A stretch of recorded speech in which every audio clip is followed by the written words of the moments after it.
prvi put spominje 1432. godine i jedan je od najznačajnijih srednjovjekovnih lokaliteta na ovim područjima. Zbog svoje pozicije oduvijek je bio meta okupatorima, pa je i osvajan od strane Ugarske, Srbije i Osmanskog carstva. Pod samom tvrđavom je džamija Fethija, za čiju gradnju se spominje ime sultana Mehmeda II. Posle zauzimanja tvrđave od Ugara krajem 15. vijeka kada se u osmanlijskoj vlasti prvi put spominju tuzlanska područja.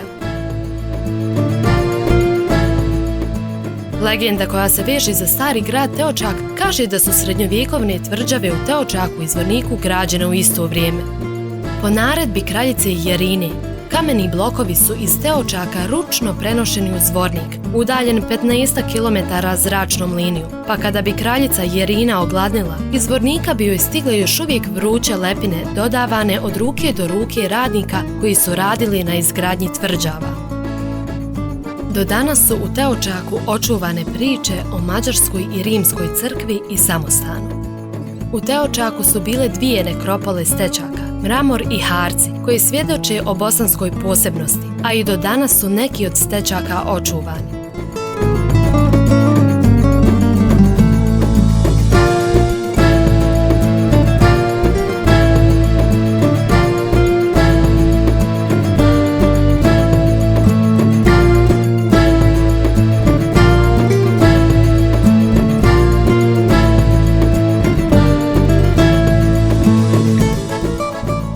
Rijetko je koji grad promijenio toliko vladara kao Teočak. Od svog nastanka u srednjem vijeku ima važnu ulogu zbog svoje tvrđave i strateškog položaja s kojih se vide Sava i Drina, Bijeljina i Brčko i mnoga naselja Semberije. Teočak je danas jedan od važnih simbola bosanskog otpora. Dobrodošli u Teočak, dobrodošli u Tuzlanski kanton.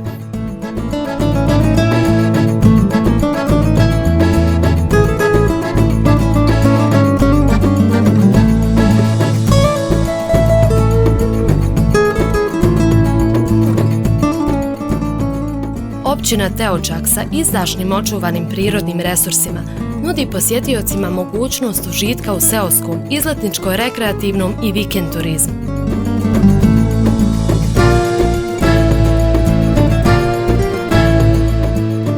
Jezero Snježnica je istinski dragulj ovih područja.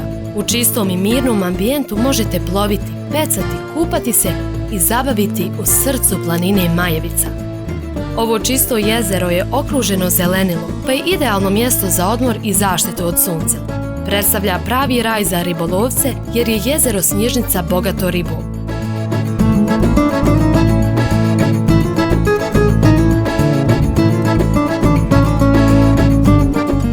Teočak je vrijedan spomenik srednjovjekovnog i osmanskog vremena i danas je svjedok bosanske posebnosti.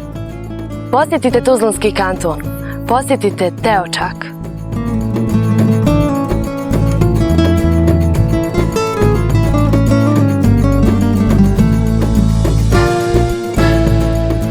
Mještani staroga Teočaka su kroz naraštaje u okolini tvrđave pronalazili brojne srednjovjekovne predmete, oruđa, posuđe pa čak i dukate. Vjerovatno je to razlog za još jedno narodno predanje koje kaže da su u staroj tvrđavi Osmanlije ostavile ogromno blago. Međutim, arheološka istraživanja ovog prostora još uvijek nisu provedena, tako da će priča o osmanskom blagu živjeti i dalje.